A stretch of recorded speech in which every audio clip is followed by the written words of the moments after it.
name's Derek Andrews, and I'm here with Tracy Jenkins, Mervyn Mehta, and Nicole Rochefort.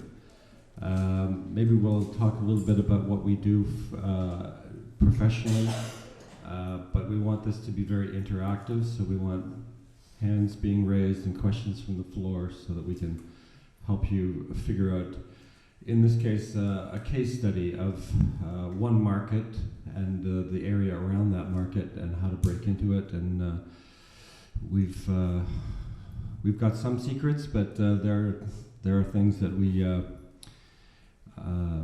can't help you with because they're just impossible. But the idea is to make Toronto a little less impossible for you, partly because we have something pretty great going on between Montreal and Toronto with Mondial. A lot of cooperation, a lot of people coming in from Ontario. Music Ontario is here. Canadian Independent Music Association is here. Folk Music Ontario is here.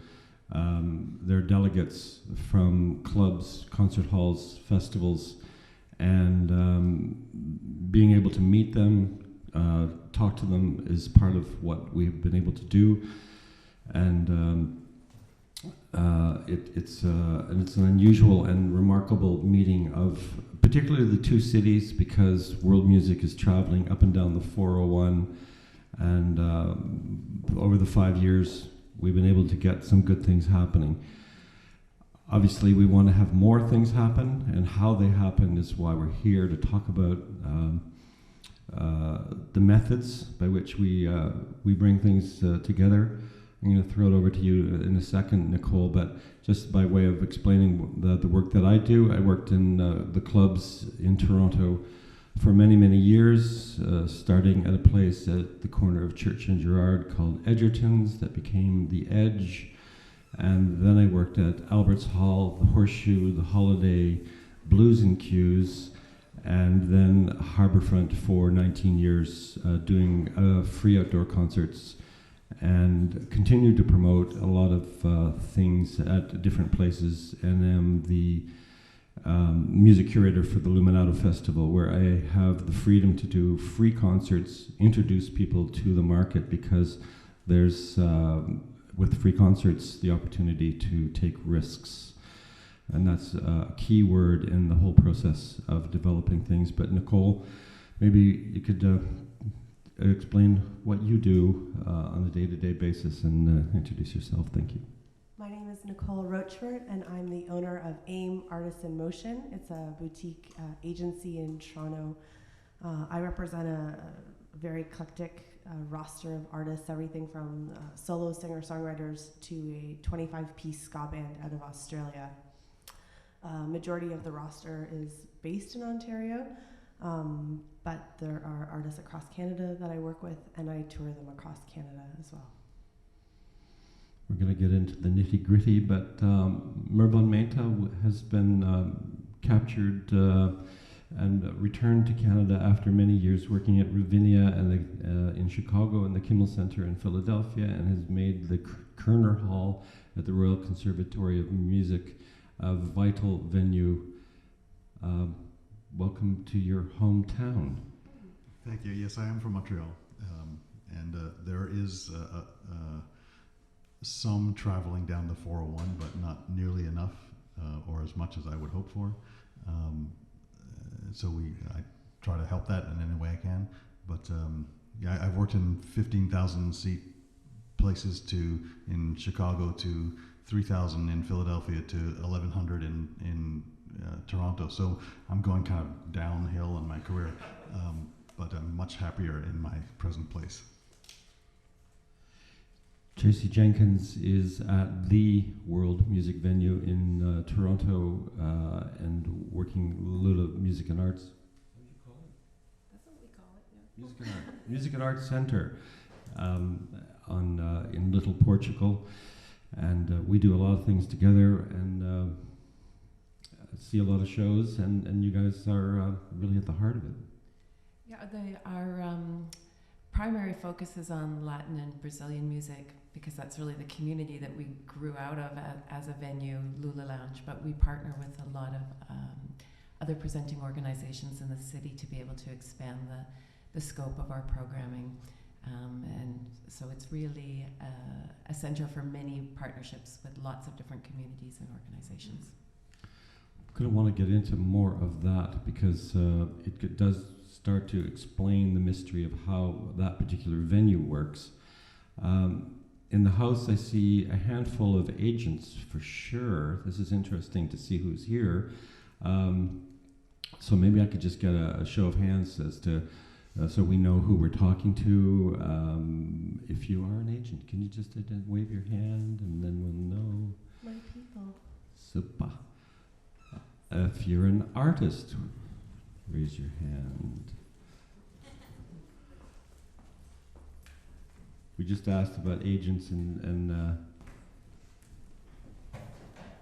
Al-Yuri, you can raise your hand. You're an artist.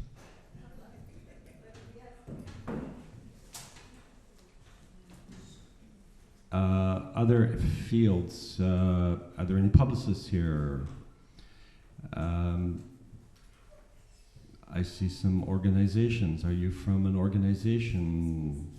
Shout out what your organization is. World Music. Louder. Okay. I'm from Lexpo Office for You want to break into Gotham?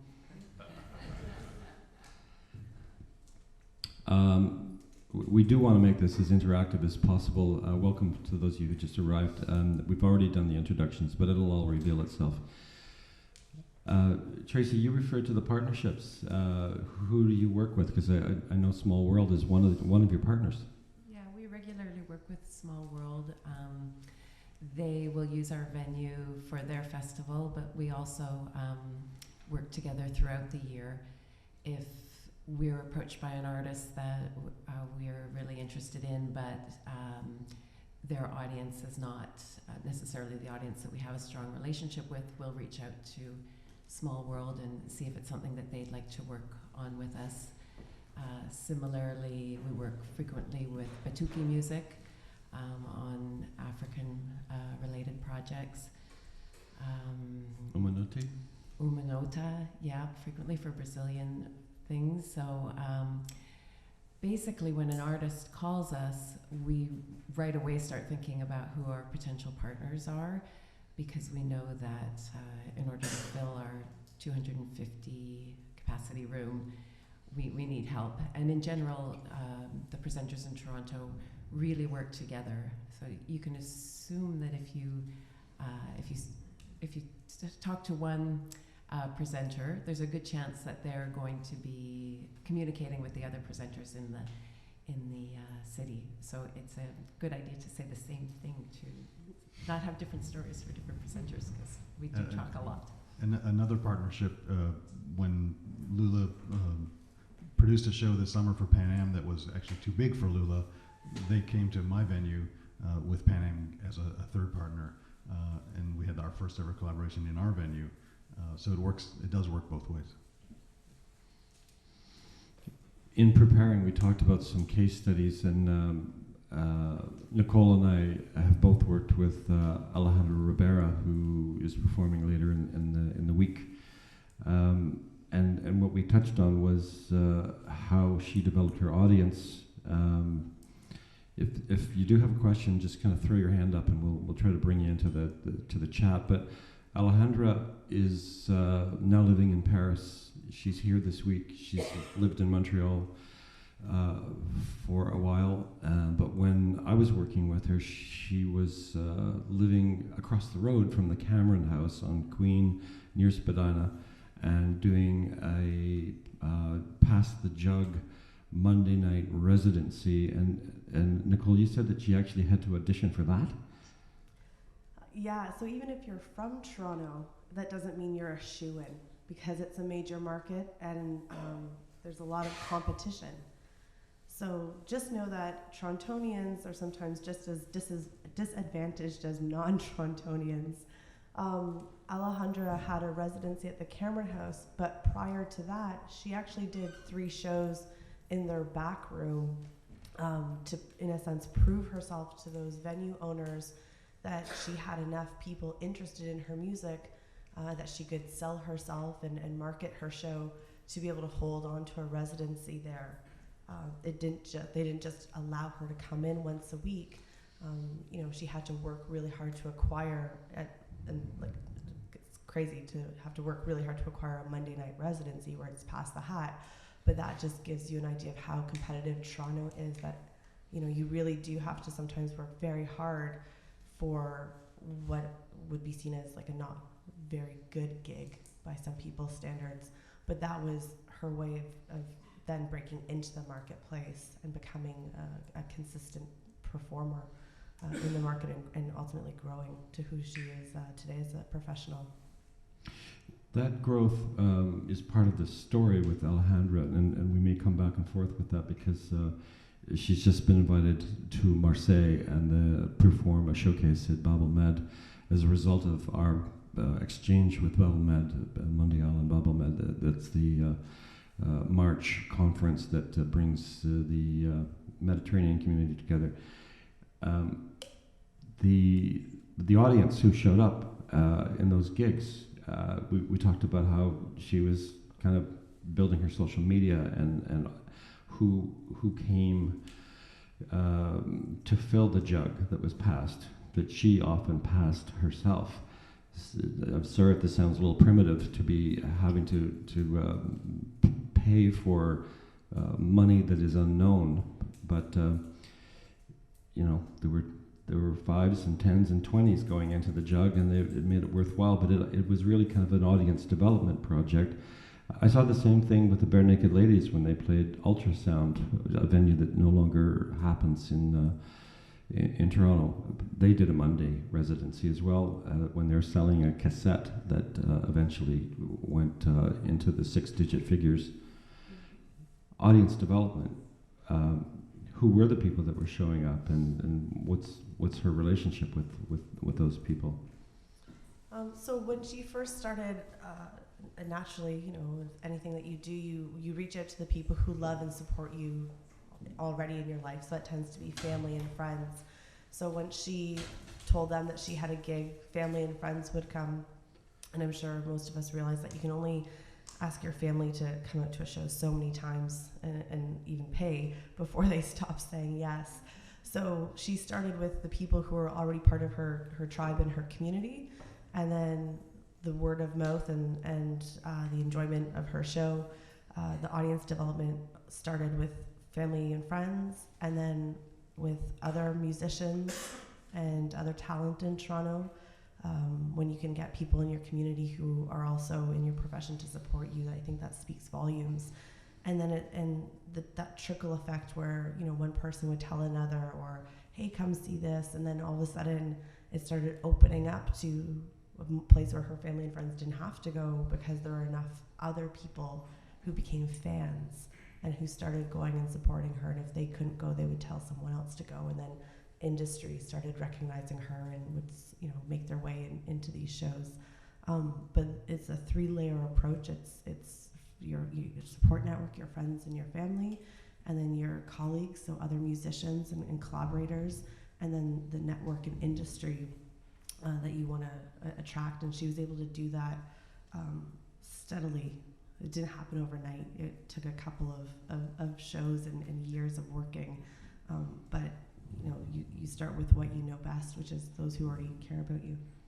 There was a recording in this strategy and evolution, something that Alejandro did as a demo and sold from the stage, well beyond the usual expectations of a demo. It was a little eco pack.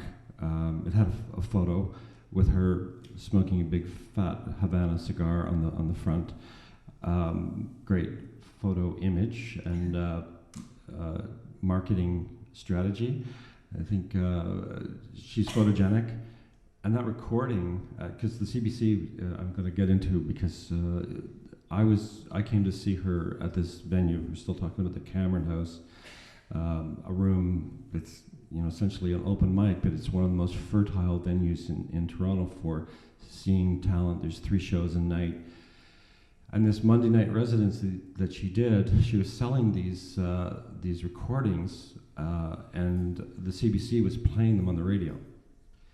CBC, I was invited to come and see the show by her then assistant manager, Sandy Pandya.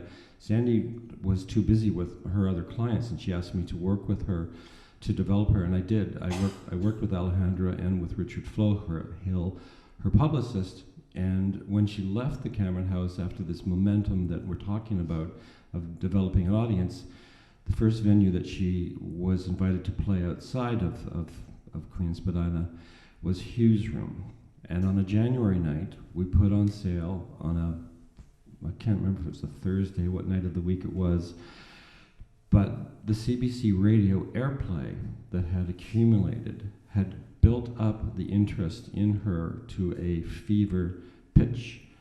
That show sold out. We added a second show the second night. That sold out. This is a 250-seat venue just down the road from Lula Lounge. A month later, we rescheduled her to return to the venue. That sold out. So that the momentum of that continued exposure in the market just by playing and playing and playing, supported by CBC Radio, the local shows in particular are very supportive of particularly and almost specifically to local acts. The morning drive show, Metro Morning, and Here and Now in the afternoon, both have very progressive music policies and music producers. The music producer's name is Sonia Arab. Write that down if you don't live in Toronto, because you want to talk to Sonia Arab about getting your music on those shows, because they can make or break an artist. And that's, in my opinion, exactly what happened with Alejandra. Because after selling out those venues, everybody wanted to book her, and she did play Lula, I know at least once. I don't know, has she played Kerner yet, Mervyn? She is not headlined, but she's been on stage with other ensembles. Art of Time Ensemble won. I think a Brazilian show had her as a special guest as well. So that's how I first started to get to know her. I think the same thing happened with CBC. When I first moved back to Toronto in 2009, I didn't know a lot of the local scene, and one of the first people I heard on CBC was Amanda Martinez, who was completely unknown to me and sold out our venue in the first time she tried, and it's been back I think 3 times since then. So yeah, that is a help, absolutely. But I think we're talking about local artists who can do residencies at Cameron House, etc. What about the people that aren't living in the center of the universe, Gotham, who are trying to come in for one night or others? And I have 1,100 seats, so I'm different than the smaller places, and I have to sell 700 probably to make it worthwhile, and my ticket prices are probably averaging at 45 to 60 depending on the artist. So it's a very different situation than an emerging local artist. You don't do pass the hat? We don't pass the hat, although some nights it feels like we might do that. But you have a smaller venue too. Do you not produce? We have a smaller venue where we do a singer-songwriter series with Songwriters Association of Canada, and we also have that's 100 seats, and we have a 250-seat theater, but has no sound and no lights. It's really a classical recital hall, and that's where most of our students and faculty do their concerts. So I rarely use that because it's not available. But I would say as a booker of an 1,100-seat room that has to have a $50 ticket average price, and we're doing everything from classical to jazz to world music, and fairly big names, but not big enough that they're playing Massey Hall or Roy Thompson Hall. I get pitched, from all over the world every day, like a lot of us. And people, some agents, not the good ones, assume that the one email will get them the gig, and don't I know that this artist from Timbuktu is fabulous and could sell 1,000 seats, having never been in Canada before. So sometimes I actually have that conversation with them about why they have to build it up. And most of the time, those agents don't bother to do any research about who they're talking to, or the venue they're talking to, and what kind of things we do. So I get calls from agents saying, so I have this roster of 75 artists, what are you looking for?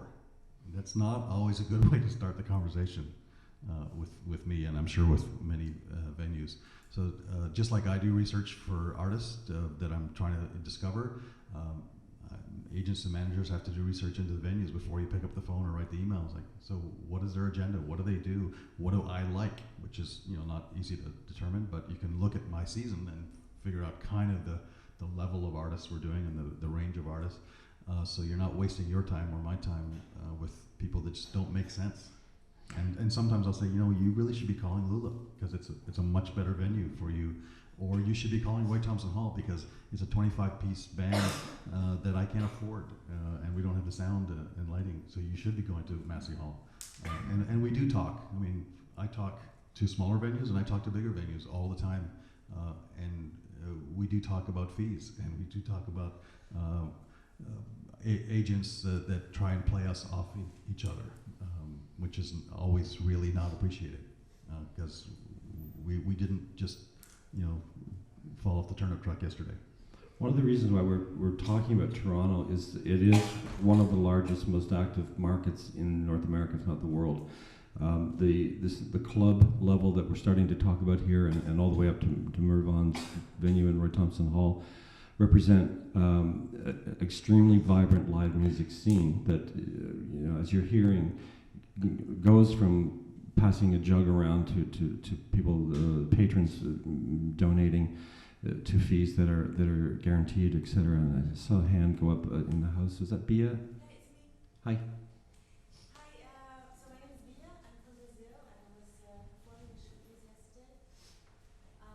So first of all, just to say that I'm a very close friend to Alejandra, so I know how talented she is and how hard she's been working for everything she has accomplished, and she's still doing it because she's going for Europe now. And I had a question because you know you talked about those Mondays where she's planned it out. And is there also in Toronto a space, for example, for opening acts? You know, when you want to make yourself known to the public, does that happen? Do you guys, you say a lot that you talk to each other. Sometimes do you know have fall for an act and say, okay, we don't have the possibility to sell the 200 tickets that or 500, but we could make them open for this and that. I will say for my venue, I almost never accept the headliner's opening act that they're traveling with, if I can. Sometimes it's just part of the deal, but I try not to accept the big American star coming with the baby act from the same agency, U.S. agency. I always try to put a Canadian act with whoever the headliner is, because I think it's our mission, and we want to support Canadian acts. And sometimes we don't have room because the artist doesn't want an opening act, or I don't have enough money, even $500. It's not the fee of $500 for the opening act. It's also the show then becomes half an hour, 45 minutes longer with an intermission and ushers and stagehands and blah blah blah blah. So What happened with Yusu and Dur the other night? Because he did a straight through 90-minute with no support, and then you had an act after the show. So with Yusu, I didn't need an opener to sell tickets for sure, and with Yusu also, you don't actually know how long the set show's ever going to be. It ended up being 90, 100 minutes or something. So in fact, we could have had an opener, but technically on the day it would have been a complete disaster because we barely got him sound checked. So to add an opener to sound check as well would have been awful. But we did have a post concert, so we have a big lobby, and almost every concert we have, especially on the weekend, we'll have a post concert free show with a local artist. So after Yusu, we had this Zimbabwean, local Toronto-based Zimbabwean artist named Tish Mareza, who played afterwards. And after Carminho and Sarah Tavares on Saturday, we had a local Farishta singing. Free for the public, the bar stays open. It's 45 minutes or so, and you get to hear a new, young, up-and-coming artist. And that works on the classical side and jazz and world music. So that's how I put some new artists up there. But the fees, are tiny. It's $200. a big question, and we're going to probably stay with this for a few minutes. And I wanted to ask Tracy about your structure for support acts, because you have sometimes early shows that are one price and then at 8, and then another show later and opening acts. Yeah, well, on Thursdays we started to have an early set, 7:30 or 8 o'clock start, followed by a totally different act in the later part of the evening. And those are actually not usually programmed by us.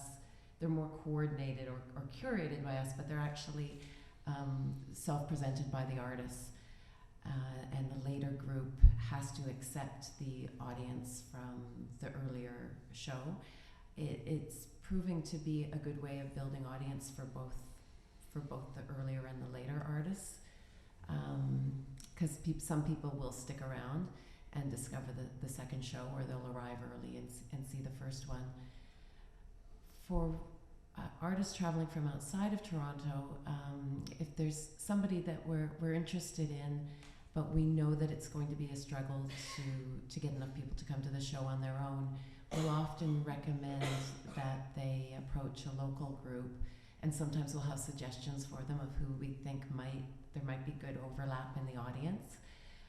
And usually we'll try to put the artists in direct contact with one another, because we find that that's where the sharing of information works best, rather than it going through us, and also we just don't have the time to facilitate in those relationships. But sometimes just saying, why don't you talk to this group, is enough to make something happen, where the touring group or the visiting group and the local artists can work together. And then that can be reciprocal when our local group wants to expand their market in the city that the touring artists came from. But we've also done that with local groups. A few years ago, Kike Escamilla, who's here at Mondial again this year, and Aline Morales, a Brazilian artist in Toronto, were both kind of looking to expand their audiences. We're feeling a little bit stuck in they were having a hard time kind of moving beyond the audiences that they already had. And we could see from having hosted both groups that there was a lot of similarity just in the vibe in the nights when they were there. So we suggested that they do a night together. And that was actually, I think, really successful, even though they weren't even at that point that aware of one another's work. But I think they both gained a lot of new fans. One singing in Spanish, one in Portuguese. Yes. Nicole, you were going to add something? Yeah, I have a lot of my clients that will say, well, I want to be a support artist. And I have to remind them, well, that's great. You want an opportunity from someone who's already, established a certain audience size or fan base. But what can you give to them? What are you bringing? So not what you're getting. What are you giving? Right? So you want a support opportunity. What can you give? Are you worth 50 tickets in the marketplace? Because if so, then that means that, when you say to the promoter or to the venue buyer, hey, we know that we're good for 100 hard tickets, that means something. That means you have a certain dollar value, you have a certain draw in the market, you want to build on your draw, but you can say, we can bring out 100 of our own fans, so we're going to contribute to the success of the show. Or some artists who are new to a marketplace, who don't have a hard ticket draw or established fan base, will say, we have a new album, and so we're going to do this type of press and publicity and media, so we will bring attention and awareness to the show. If you're doing a show at a 60-seat or maybe 300-seat venue, that will really help, that might really work. Larger venues probably don't need your press necessarily. But it's really about what can you give back. So if you want to take the opportunity to open and support for someone, what are you giving back to them in exchange? A lot of artists think that a support show is going to make their career and bring them to the next level, but it costs money to do that. It costs the opening artist money to put you on the bill, because they have to pay you out of their guarantee, right? Or if there's money put aside for a support artist, it increases their expenses, and that's what the presenter is fronting. That's their risk. So how do you give back if you haven't, already established yourself in the marketplace? You have to think really creatively and think out of the box, and then do your part, so that if you want to make $500 as an opener, you can say, I know I can bring these 100 people at this ticket price. Da, da, da. To me, that you're exactly right. But to me, more important than the number of tickets is, can I get some credibility for my venue in whatever the ethnic market? We're talking world music artists. So if I bring a Nigerian artist who I know is going to do well, but I'm the Royal Conservatory kind of thought of sometimes as white bread elitist, blah blah blah. But if I bring Sonia on the show, who I just met yesterday for the first time, but I'm intrigued. I haven't heard her yet, but I'm intrigued by her. Maybe if I bring her on the show, she is my calling card in the Nigerian community to make sure that word gets spread. So it's not Mr. White Guy saying come to the venue, but it's Sonia saying come to the venue because I'm opening for this really cool larger act. So how not only what are you bringing in tickets, but what are you bringing in your social network, your social media network, your friends, etc. That's very helpful to us. I'm going to go to Moody next, but I also want Rich Martin, who's associated with Small World Music and has a 100-seat venue. We want to talk about some more venues. I'm going to mention Jazz Bistro, which is another venue that world music acts have been able to break into, and some other world music venues. Moody, you're here representing Link Lab? Yeah, Link Music Lab. Actually, I just wanted to add because last year I was in Mondial, I saw Briga and I really loved her and wanted to bring her to Toronto. So I have my own community of that I can trust that they will come. So it was interesting to me to add Briga to that show as an opener. So therefore the audience can see different music and Briga can expand. But then I couldn't ask Briga to, because I know I don't know how many fans she has in Toronto, to kind of go up. It would have been hard for me as a presenter to kind of demand that in a way from the Why? audience. But I Why? I mean, They're business people. Kind of like my job, but at the end of the day, Artists are nobody- business people, though. It's everybody's You job have now. they have to be accountable.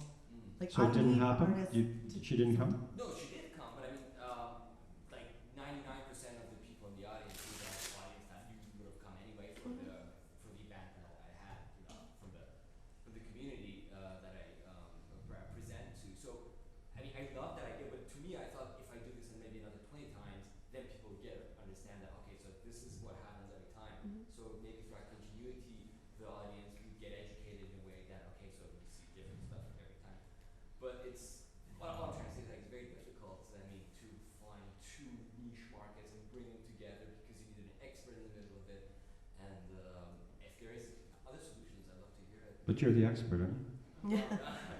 I think there is something though, I think it's worth saying to someone and maybe this is why I'm an agent, because I don't have a problem saying this, but saying to someone, well, what's your hard ticket draw? What's your worth in the marketplace? And for an artist, the best response is the most honest response. Not to inflate, oh, I'm good for 200 tickets. And you're like, well, really 50 paid last time, and I, gave out a bunch. But I think everyone, you need to be accountable, and that's just business. It's not a personal thing. And if the answer is, oh, I've never played before, I'm not sure. Facebook tells me I have 250, likes from Toronto, and I see this spike over here in my social media on Twitter, and this other streaming link. People are registered in this city. There are a lot of resources that you can use to find where your audience is, even if you've never played in that audience's marketplace. And you can use those, to your credibility and to your disposal when you're trying to sell yourself. But I think it's sometimes we have a hard time establishing artists and building them because we don't give them the journey, right? We say, okay, so you're starting here, you're emerging, and then we want you to be here. But sometimes in communities there isn't the natural progression, that you're trying to provide, which is I want to create a mandate where there's always an opener so that my audience learns to embrace emerging talent and then to support them, and it's, we help them grow, Which is why festivals are often very helpful as an entry point. There were a couple more hands. Was that Sonia and Sebastian? Hi. I just amazing producer. So yeah, it wasn't sold out, but at least we're able to cover all the production costs, and 90% of the audience were my friends, my fan base. I'm new to Toronto, so before, if I want to talk about how I create my audience, it's really gonna take a long time. So I wouldn't talk about that. It's very beautiful at the same time, intriguing as well. But I want to know from Tracy, from your point of view, how would you, explain this collaboration between you and I, assuming Amy, new to Toronto, and what was the experience with you as Lula? Well, you approached us, right, about and asked us to work with you to present the concert. So our arrangement was we donated the room and we donated the tech, and the door went to Sonia. And it's true. I think the people who came due to your work. We supported with social media. We gave you an ad in our program, put it in the newsletter, gave away some tickets.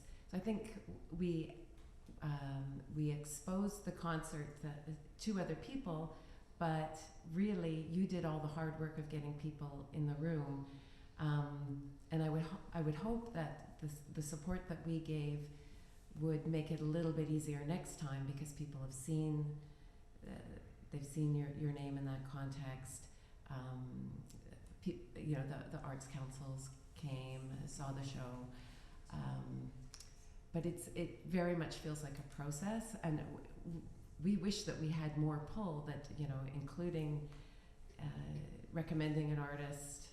Actually, we did an exchange with Kerner. You included Sonia's concert in the newsletter that you sent out a couple of weeks before. I had no idea. Yeah, well, Cameron. You're welcome. Cameron helps us all the time. We do exchanges with, and I wish that we had been able to. I mean, and maybe that pulled in some people But too. that's good. At least, we sold 45 tickets through Bemused, Mm-hmm. like $850. I was able to sell another $850 for myself and $350 for my gadgets. So really, I was able to cover the production cost. I didn't pay myself, but at least my musicians, videographers, because it was also a way to have a professional video of my live performance in Toronto, which I didn't have till now. At these conferences, social media marketing is always talked about, and we're starting to touch on it on the how, and we're not going to talk a lot about it in this particular session, although it'll probably keep coming up because we're hearing it. I received Lula's newsletter every week. I also receive New Mornings in Paris, the Nest Collective in London. I receive Balatu's newsletters. So I can track and watch artists that are percolating and showing up, and how their careers are developing, because that's part of, as a presenter, that's part of my research, to see who's interesting and where they're showing up, and the talent buyers that are assembled here. And we have probably one of the most potent group of talent buyers assembled in the country this week, with 65 people from Europe, the US, and Canada, all here to see shows and to help people springboard. We'll keep going to the hands though. Sebastian and then Mark. It is Sebastian, isn't it? I'm Sebastian, also known as Julian. Oh, What would I say? sorry. So we did one of the projects at Lula Lounge that Tracy was mentioning 5 years ago with Alex as a local band. So he guaranteed us a minimum. He had his band, he did the opening act. And I think it's a really great way to get going. But I've had trouble getting the other band in Montreal getting something to work together. So it hasn't been a back and forth. It's kind of tough to do this back and forth on a regular schedule. So I was wondering if you guys had any suggestion of in between venues from the Cameron House and Lula, where let's say like a Bobad used to be, where you know there's going to be a turn up of 100 people, and whether you're from here or from somewhere else, and you charge only $10 because nobody knows us in Toronto, so we don't want to charge too much. Supermarket in Kensington Market. Have you played there? John Kong from Do Right Records is the DJ and the promoter. It's not a huge music policy, but it's been a showcase room and a launch pad for certain projects. I was going to say the Smiling Buddha, but it's more of a singer-songwriter room. Actually, that's under new management, and I think they're really expanding their programming. I think actually they would be a good place for you to touch base with Julian. There's a few more. Especially in Little Portugal. Yeah, for anyone who hasn't performed in Toronto yet, we have a fantastic street magazine called Now Magazine, and there's a weekly listing of music, and it covers all different genres, and you'll get a huge listing of all the different venues. And so I'm from London, Ontario, and when I moved to Toronto, I didn't know, what I was looking for or what was available until someone pointed out Now Magazine, and I was able to go through there, and things are highlighted by day, there's recommendations, and then it's broken up by genre. So often you'll see like jazz world, classical maybe all together in the same groupings of venues. But I use that strategy as an agent when I'm working in a new marketplace that I don't know of or I haven't worked in for a while. I'll go online and I'll find their weekly, and I'll just do my own research and say, okay, these are the hot rooms. Oh, I see who's playing here. Okay, this is where I want my folk artist. This is where I want my jazz artist. So again, there's so many resources that are available. I think a lot of artists don't know where to begin. But if you want to break into Toronto and you're saying what venue would work for me, check out the venues that we have, and then go online and check out their capacities, so that you know you're not phoning a 1,100 seat venue. You might say, oh, I'm like that artist, but that's 1,100 seats. There's all shows is a email feed that goes out weekly, and it announces all the new shows by venue. It's mostly rock, but it's quite blended, a lot of different genres, and it sort of tells people what's going on over a 7 to 10 day period, and announces all the new shows, as does Now Magazine. We don't want to send you off to too many places other than the brain power that we've assembled up here for you to explain it, but there are those kind of resources that you want to go to. I don't know of any place in Toronto where, like on a, let's say, Wednesday, Thursday, Friday night, where you could expect to see 50 to 100 people, regardless of who's on stage, with the exception of maybe the Dakota, which is an underground kind of indie rock, alt country, quasi blues bar. It's where Danny Michel is. It's not. Danny Michel's doing a residency right there. He's not a typical world music artist, but he is known in the world music community because of his work with the Garifuna Collective, and even an artist of stature like Danny Michel is using the Dakota because it's a music-friendly room. The Painted Lady is a kiddie corner across the road from the Garrison down the road. The Garrison is a 300-seat room where Soul Jazz Orchestra sell out the room. I think that would be a good room for you. Do you want to still be Sebastian or? Julian. How about Julian? Yeah, that's good. Mark at the back, maybe another question for the floor. Yeah, I have actually two quite separate questions that I thought both would be interesting to hear from you about. The first thing is I was wondering if some of you could speak a little bit to the dangers of overplaying your local market. Living in New York, as I do, a lot of artists don't have cars. They in the early stages of their careers, they don't tour a lot. And so I think the question that often comes up is it better to play 200 venues a year or 10, 50 venues? And artists sometimes struggle with trying to figure out what that means for their career, like what is actually the better strategy for them to reach market.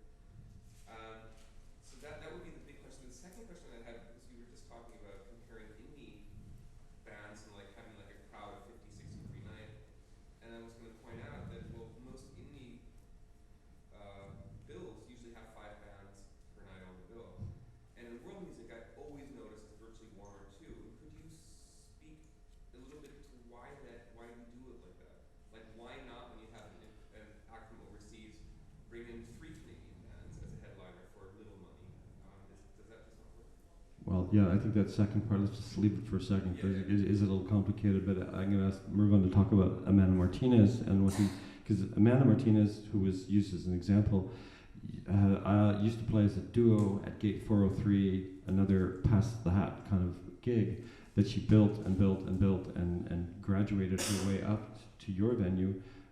She's also played the Winter Garden, and Massey Hall is also doing small venue work where they're bringing people into Massey Hall eventually when they're ready. But they use the Winter Garden, they use the Rivoli, they use a bunch of venues to do a talent development thing. But Amanda's kind of grown up to you, hasn't she? She has, but I also almost never repeat an artist from season to season, even if they sell out and I make a lot of money. I'm just not interested in having the same people on the program the next year. And when I have had the same person, even sometimes skipping a year, it's not 100%, but I would say 85% of the time the numbers go down the second time I have them in the building. I wish I could figure out really why that is. We had an example in Toronto last week. Marisa, who's huge and has always played Roy Thompson or Massey Hall and sells out 2,500 seats, didn't do the business this time around, and yet I heard 1,600 ish sales. And yet I presented Tarvino in 1,100 seats, who's not nearly as big a name and has only been in presented by local Portuguese and very small like hotel ballrooms up to now, and she sold out in my venue 1,100 seats, and she's not as big a name. So maybe the public was wanting to try something new. Just a different appetite for the artist. Tracy, you must have the same kind of calculation for how often an artist can come back. I mean, we talk about Kobotown and Kike. I mean, Kike really shouldn't be playing there more than once every 3 months, if that. Yeah, I would say if that. I think Kike's been playing maybe twice a year. I mean, we have different streams of programming, and some of them can actually support much more frequent performances because they're more dance-oriented, or the salsa groups we present frequently, and we find that does help to build audience. It's fine to present the same group every 6 weeks. And some of the Brazilian groups that we work with, because it's such a social event, we also can support more frequent performances. I think Nicole was talking earlier about her strategy. It was interesting what you were saying before. I think so. If you want to grow in your marketplace, you want when you begin, you want a lot of visibility, and so you often will play a lot of shows. And then you get to that place where the concept I like, less shows, more money. So you have to stop playing the shows, and in there's a bit of a growing pain because you don't have some of that cash that you would be making. But you need to do that so that you can create your demand, right? It's basic economic supply and demand. Again, I tend to go back to business terms because it's really what it is. It's selling something and asking people to buy it. Can I just interrupt? What are some of the signs that you think an artist is hitting that threshold? So if Demand. yeah, it's demand. Like if you, let's say, you're playing your marketplace, play it every 2 weeks, and you've noticed for the last 3 months you've sold out. It's like, well, stop. Just pull back a bit, or keep going and raise your ticket price up. And see how that works. I always would, my strategy is always let's stop and go into a bigger room and keep that ticket price, but look at a larger capacity versus staying in the capacity and increasing a ticket price. Like I want to see growth in numbers first versus like the greed, I guess, aspect of it. There's a classic, John Lee Hooker used to play for $2,000 a night. His agent, Mike Kappas at Rosebud, said, you're playing too much, this is going to stop. And in the end of his career, John Lee was playing for $35,000 to $50,000 a night. And he just played less for more money. Yeah. That may not apply to our community here, but we... Oh, I wish I had that problem with all my artists. One thing I would say though, so when we were kind of talking about a local artist who has establish themselves and do play, let's say, locally twice a year and can sell, 100 to 300 tickets. And if that artist wants to continue playing in the marketplace, don't advertise. Like, you don't have to advertise. If you want to play just for the love of playing or jamming, you want to go to that 50-seat venue and just play once a week or every other week, doesn't have to be on there. It looks bad. If you ever see Bambi and the Deer Killers advertised in a venue, go there, because that's Bruce Coburn's other show that he doesn't advertise, but he uses that pseudonym. It's a great show, and it's the one that he does for a lot more money in larger venues. Yeah. And artists will do that. That's a little bit obscure, but you do have to kind of manage the expectations. We've mentioned Kike Eskimi a few times, and we just heard that he's not playing Lula that frequently, but he is playing other venues and smaller venues because he needs cash flow, he needs gigs, and he's also getting out to other markets. So that is another sort of true example, and why this event takes place, because we're trying to develop touring markets beyond the home market that you're in. So the Toronto artists, to survive, they have to get out to Montreal, they have to get to Peterborough, London, Kitchener, etc., Hamilton. More hands? JF? Yeah, PR-wise, are the venues doing a lot of PR with the journalists for the acts coming in, or it's more on the PR person that the band hired that it gets worked out? I mean, if you have a band playing a lot, I guess, they won't have a feature every time, and sometimes they may burn their media attention. So how does it work in Toronto? Who are the right PR person for world music, for instance?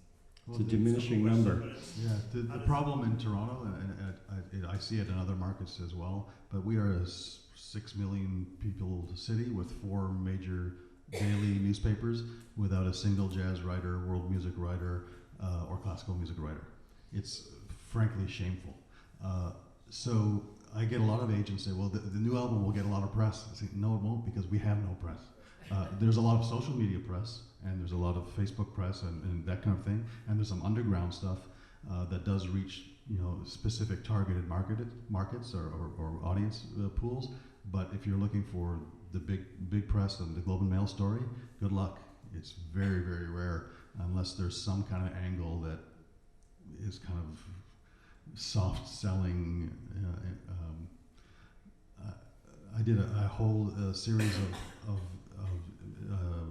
concerts that half the show is Arab musicians, half the show is Israeli musicians, and we did a jazz concert with Arab jazz and Israeli jazz. The story that came out was, wow, they have jazz in Tel Aviv. How interesting. That was the story in the Toronto Star, by a non-music writer, because there is no music writer except for indie rock and Bieber. So I'm very disappointed and disillusioned by the press, and I've only been back in Toronto for 7 years, and it's completely diminished. 7 years ago there was some press, and so to try and get press for a new band that's just coming in to play Lula or a new artist is really, really difficult. So I don't even count on it anymore. That's the traditional media story for Yes. sure, and I think as media is changing, and Mark and I work together on the Mario Newt, and we've had conversations about the blog world and how that is a different social media reality that in terms of promoting.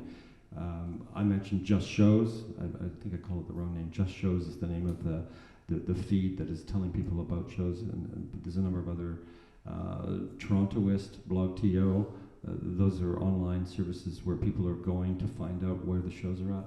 But they would be approached still By by artists. the venue or by No, the usually, so Everything. so a place like Lula doesn't present every single night, right?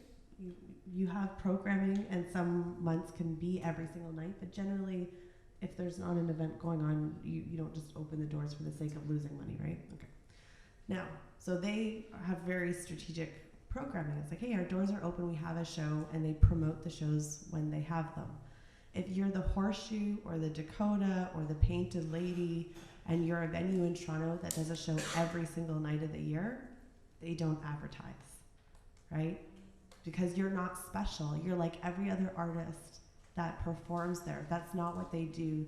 They are a venue, they sell beer. They do put on great shows, but it's not their responsibility to sell your tickets. And so when you play in Toronto, you have to understand it's an extremely competitive marketplace. You could have the best show and be number one in your home territory or province, and but if we have Paul McCartney at the ACC and your audience is also enjoying his music, you won't get your audience. Like, we have so much competition in Toronto, so you have to be very strategic as to who you're targeting to. And again, it goes back to kind of your business plan, your marketing plan. So knowing who your audience is, who your community is, and then going to them directly. And even if you have a venue like Lula or Kerner Hall that advertises, it's not just their job. It's your career and it's your success. They want the night to do well, and they'll do what they have available to them, but you also need to do what you can to make your show work. And so you need to go to your community. So if you're a Brazilian artist and you know that there's a Brazilian community in Toronto, what's that local press? Who are the people? Are there posters that you put up in specific markets and restaurants that are going to target who's going to be interested in your music? As we said, Toronto's a city of communities and neighborhoods, and so you can usually kind of tap into what works. There can be a show that plays in Toronto that nobody in Toronto knows about, except for if you're, Korean, for instance. I lived in Koreatown, and there are artists that play these larger rooms that I have never heard about, but they sell out because they approach just their community. They don't waste time trying to convince 6 million people in Toronto to go to their 65-seat room. They go straight to the heart of the matter, right? So it's being really strategic as to how you market and you place yourself. But ask, when you're working with a venue or a promoter, ask them what their marketing plan is. What does it include? Where are the holes where you need to show strength, or where you can assist them, what you can do to bring more people out? I think that's it's anyone can get a gig. It's not hard. Okay, I know that's what we're talking about here, but it's actually not hard to get a gig. What's hard is to get people to your gig, letting people know that you have that gig. That's where artists need to start focusing more of their efforts, and if they're not good at it, creating the team and the publicity and the assistance around them. There's a Korean act that played Small World Music Center during Small World Festival, 100-seat venue. Rich, besides being from Small World, is also at CIUT Radio doing a radio show. Maybe you could talk a little bit about CIUT and what we're talking about here in terms of developing, because radio is still one of the places, even though it's, again, diminished. CKLN is no more. It's Regent Radio. It doesn't have the same feed.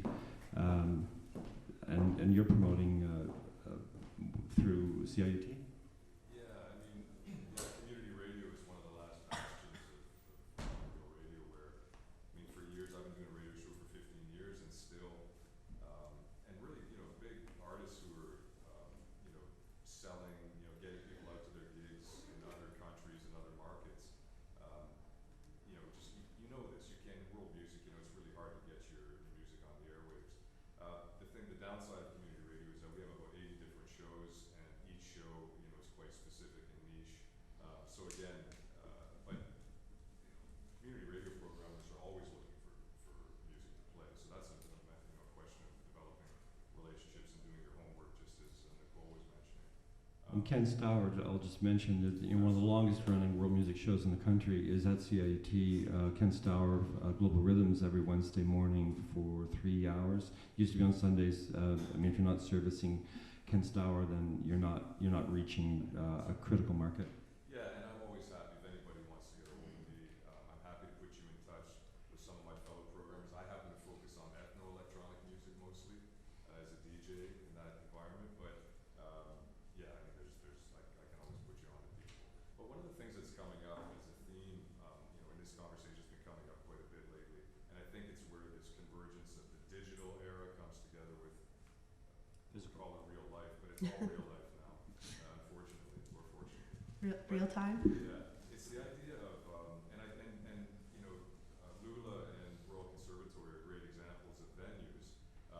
We opened a venue about a year and a half ago at Small World Music, and Derek mentioned it. It's the Small World Music Center.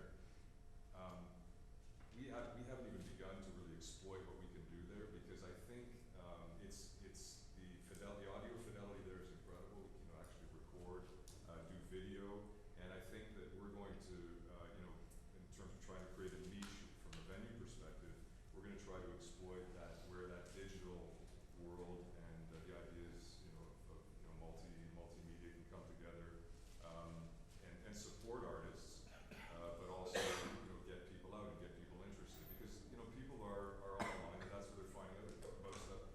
The unfortunate reality is a lot of people prefer to be online and get their entertainment online and not actually deal with real people.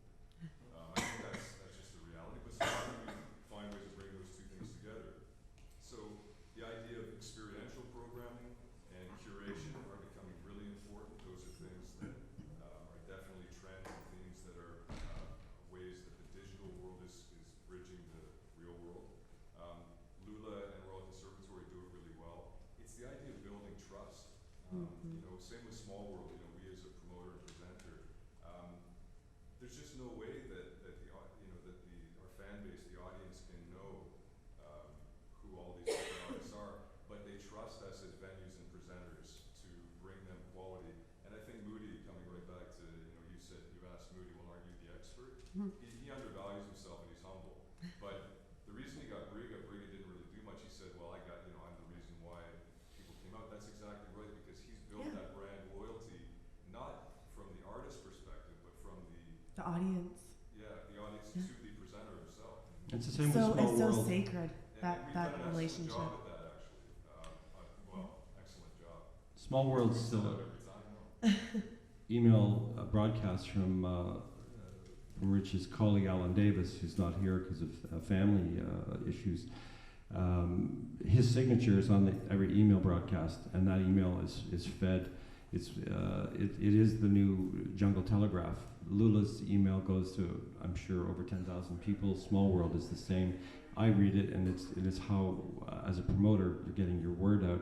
We're going to start trying to wrap things up here, but can I just make one other comment? Just in terms of me and maybe some bigger venues, also pay attention to our timelines of when we're booking and when we're announcing, because I'm announcing all of my jazz for 16, 17 in January. I'm done. If you have a jazz act that wants to play in 16, 17, you're too late. It's just me, not for every venue.